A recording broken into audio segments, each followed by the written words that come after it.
পড়ায় দিলাম। ও সাবিন শুনে রাখো, পাইনামাজ পৃথিবীতে লাগে, পাইনামাজ কিভাবে লাগে?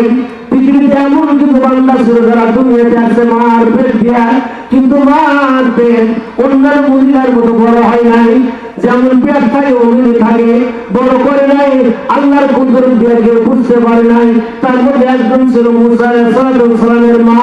মুসা আলাইহিস সালাম তার মা পেটের মধ্যে আছে, কিন্তু মুসা আলাইহিস সালামের মা পেট বড় হয় না। কে করেছে? আল্লাহ। এরপরে কিছুদিন যেতে না যেতে হঠাৎ করে জাদু করা পর্যন্ত কাজ তো আরো খাম বলে, খাম মানে করছে আমরা আমাদের গোনা পড়াটা বুঝতে পারতেছি, ওই সন্তান তোমার মিশরে চলে যাচ্ছে।